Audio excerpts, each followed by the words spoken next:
우리 성도님들 한 주간 평안하셨습니까? 오늘 또 말씀의 희열에 우리 박희성 목사님, 우리 이준 전사님 함께 하십니다. 안녕하세요. 안녕하세요. 네, 안녕하십니까? 안녕하세요. 목사님 지난 주일에 우리 베드로전서 4장을 가지고 거짓 기억 증후군에 대해서 말씀해 주셨는데요. 거짓 기억 증후군이란 말이 좀 생소하거든요. 그게 어떤 말인지 우리 다시 한번 설명해 주세요. 네. 저도 그 설교를 준비하면서 처음 들어봤는데요. 네. 네, 또 인터넷 찾아보니까 그런 게 있더라고요. 네, 그런데 이제 이게 뭐냐면, 이제 예를 들어서 설명하자면,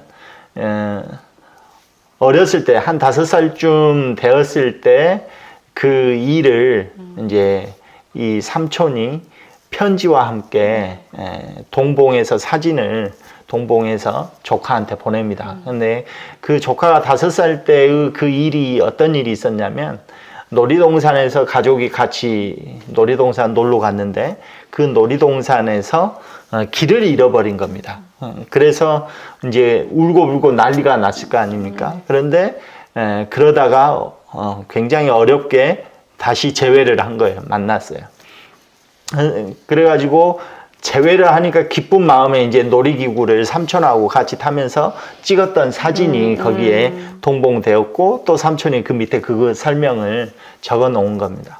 그래서 이제 이 조카가 그 사진을 받아들고, 그런데 자기는 5살쯤 되면 충분히 기억을 할 수 있을 것 같은데, 그리고 뭐 다른 일도 아니고 굉장히 충격적인 일이었으니까 기억에 남았을 것 같은데 전혀 기억에 없는 거예요. 그래서 사진을 보면서 그 글을 읽으면서 계속 보면서 이제 그 기억을 더듬는 그렇게 하니까 하나씩 기억이 떠듬떠듬 이렇게 기억이 나는 거예요. 그래가지고 맞아, 내가 그렇게 길을 잃어버렸을 때 어디에 어떤 놀이기구 앞에서 가족들과 또 만났지, 이런 생각이 딱 든 거예요. 그러니까 맞아, 이런 일이 있었구나 하고 기억을 되찾고 이제 삼촌에게 전화를 합니다. 전화해서 삼촌, 나 그 편지에 써놨던 그 내용 또 그 사진 보면서 기억이 되찾았다고, 기억 되돌아왔다고, 그랬었다고, 우리가 다시 만났을 때 뭐 놀이기구 어디 앞에서 만났다고 막 이렇게 이야기를 하니까 삼촌이 껄껄 웃으면서 내가 논문을 쓰기 위해서 그 실험으로 나한테 사진을 그거 보냈는데 사실은 그거 사진 합성 사진이다, 가짜 내용이다. 그렇게 말을 하는 거예요. 그러니까 결국에는 이 사람은, 조카는 뭐예요? 있지도 않은 사실을 그 사진이라는 그 상황, 또 그것을 보면서 가짜 기억이 자기 스스로 만들어낸 거죠. 맞아요. 이제 그것을 거짓 기억 증후군이다, 이렇게 말을 하더라고요. 그 다음에 목사님, 그 사진 속의 상황을 가지고 이제 사진을 봤기 때문에 이제 사실이 아닌 이제 가짜 기억을 만들어낸 거잖아요. 네네. 그렇다면 이것과 이제 이번에 말씀이었던 베드로전서 4장의 말씀, 사도의 권면과 어떻게 연결되는지 다시 한번 이 설교를 다시 한번 요약해 주시면서 설명해 주실 수 있으신가요? 네네. 지금 전도사님 말씀하신 것처럼 우리들 삶에는 사실 여러 현상이나 여러 상황들을 만나게 됩니다. 그게 좋은 거든 아니면 나쁜 거든. 그런데 그 상황에 우리의 신앙의 근거를 삼아가지고, 이것은 정말 하나님이 복 주신 거야, 이것은 나에게 지금 벌을 주시는 건가 하고 만들어내버리면, 그 상황을 근거로 해서, 신앙의 근거로 해서 삼아버리면, 그러면 우리들도 거짓 기억 증후군에 빠질 수 있다라는 겁니다. 그러니까 예를 들면 내가 성공하는 것으로 내 신앙의 근거를 삼으면 안 된다는 것입니다. 또 반대로 내가 실패한 것으로서 그 상황에 또 내 신앙의 근거를 삼아서도 안 된다는 것이죠. 왜냐하면 그렇게 하게 되면 거짓 기억 증후군에 빠질 수 있는 것입니다. 우리 주위에 자신의 삶에서 만나는 그 여러 가지 상황, 그것을 가지고 신앙의 근거를 삼으면 사실 우리 스스로가 시험에 빠집니다. 그래서 말씀하시잖아요. 내가 시험을 주는 게 아니라 너희 욕심이 시험을 만들어내는 거다. 이렇게 말씀하시기도 하잖아요. 그러니까 신앙의 근거를 나에게 일어나는 상황에 맞춰서 신앙의 근거를 삼아가지고 내가 하나님께 잘해서 이를 복받고 못해서 심판받고 하는 것으로 빠지게 되면 우리가 거짓 기억 증후군에 빠져서 스스로 시험에 빠져 들어가지고 일어날 수가 없는 거죠. 그래서 우리의 신앙의 근거를 삼아야 되는 것은 뭐냐?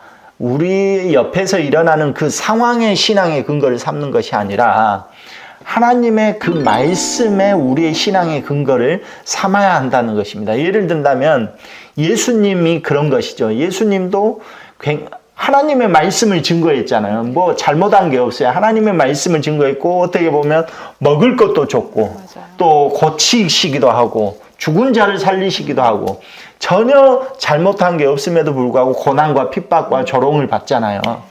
그런데 만약에 거기에서 예수님께서 아니 내가 하나님의 말씀 전하고 너희들 먹을 거 주고 다 고쳐주고 다 했는데 왜 나에게 이런 상황이 벌어지지 하고 스스로 시험에 빠지거나 또는 거짓 기억 증후군에 빠졌다고 한다면 우리가 구원을 받을 수가 없는 거죠. 그런데 다행히 우리 예수님께서는 하나님의 말씀에 근거를 삼았다는 것이죠.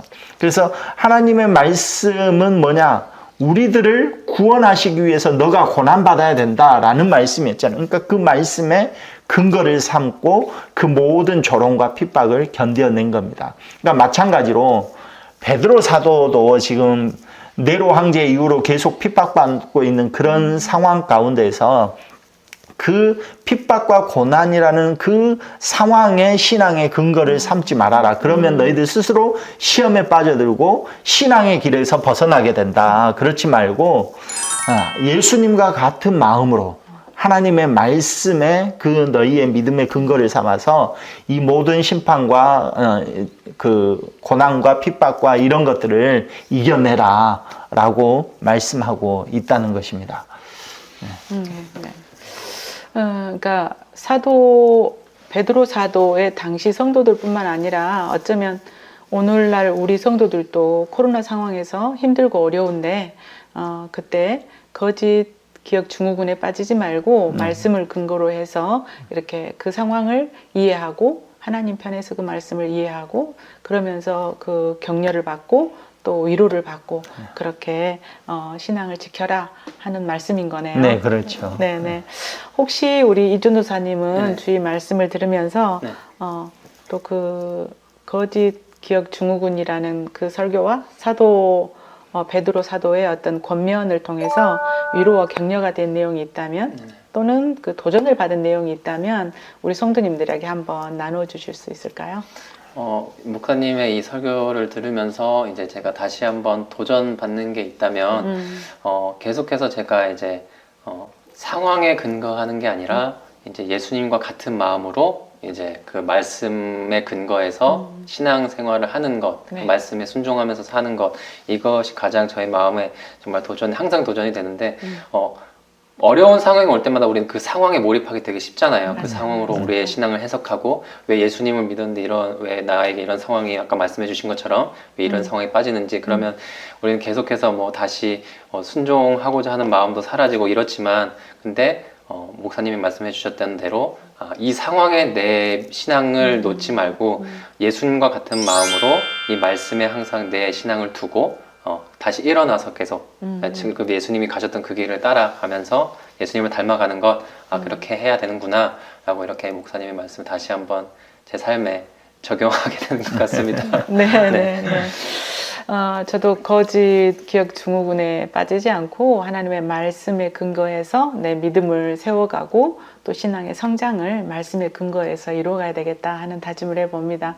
우리 성도님들도 내 상황에 빠져서 내가 예수 믿었더니 복을 받았다. 내가 예수 믿었더니 이런 고난이 왔다. 이렇게 상황에 빠져서 신앙생활 하지 마시고 말씀에 근거해서 여러분들의 상황을 분별하고 또 그렇게 믿음을 지키고 그렇게 신앙 성장해 나가는 저와 여러분이 되었으면 참 좋겠습니다.